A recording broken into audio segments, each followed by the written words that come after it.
Selamat pagi, saya Cindy Senora, siswa SMK Negeri 6 Palembang. Saya akan memperjelaskan macam-macam kampus melalui SOM atau Screencast-O-Matic. Ya, saya akan memulai lebih dahulu tentang penjelasan tentang kampu. Kampu dasar atau menggabungkan. Untuk menyatukan bagian-bagian dari potongan kain pada pembuatan busana, seperti menyatukan bahu muka dengan bahu belakang, sisi kiri muka dengan sisi kiri belakang, dan sebagainya. Sisa sambungan disebut kampu.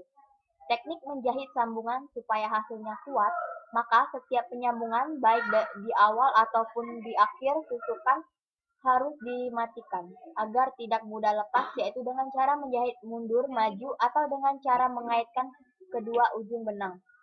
Pemakaian kampu disesuaikan dengan kegunaan yang lebih tepat.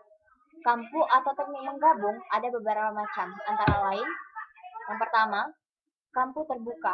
Kampu yang tiras sambungannya terbuka atau dibuka. Teknik penyelesaiannya tiras ini ada beberapa macam, yaitu kampu terbuka dengan cara ketikan mesin, penyelesaian dengan cara melipat kecil pinggiran tiras dan disetik dengan mesin sepanjang pinggiran tersebut.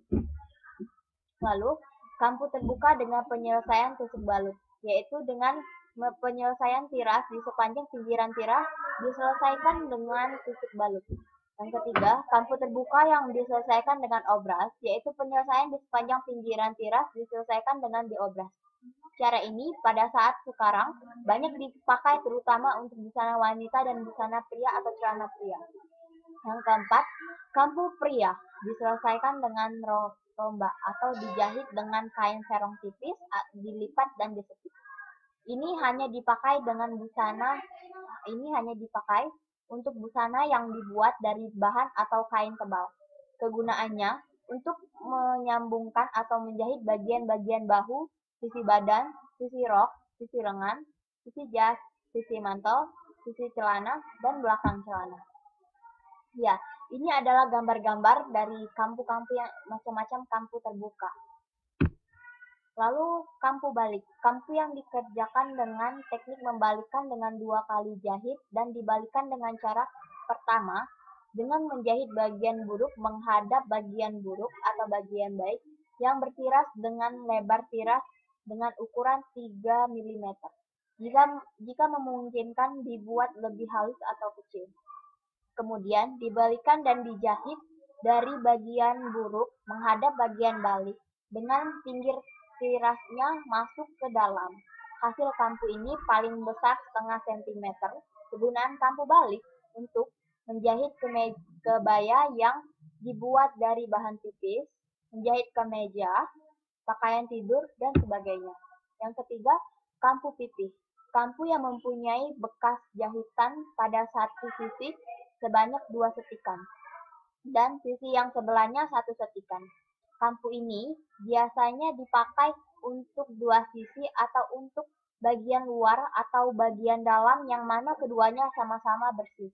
Teknik menjahit kampu pipih, lipatkan kain yang di pinggirannya bertiras selebar 1,5 cm menjadi setengah cm. Tutup tirasnya dengan lipatan yang satu lagi. Kampu ini dipakai untuk menjahit kain sarung, kemeja, celana, jaket, pakaian bayi, dan sebagainya. Kemudian kampu Prancis. Kampu yang hanya terdiri dari 1 jahitan yang didapatkan dengan cara menyatukan 2 lembar kain.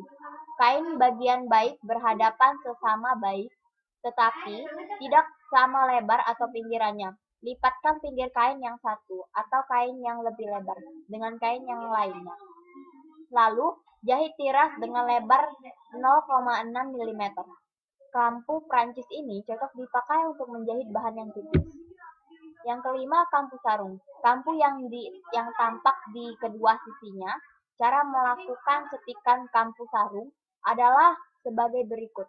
Pinggiran A dan B sama-sama besar. Kampu semula 1 cm, lalu keduanya dikumpul berpadu. Tiras dilipat dengan posisi saling berhadapan dan dapat dibantu dengan jemujuran. Tirasnya sama-sama dilipat menjadi setengah cm, lalu dijahit pinggirannya dari bagian buruk. Kegunaan dari kampu saru ini adalah untuk menjahit kain sarung perekat atau kain sarung bercorak atau kotak-kotak. Ketika menjahit corak atau kotaknya, harus sama juga untuk menjahit kemeja, jas, dan jaket.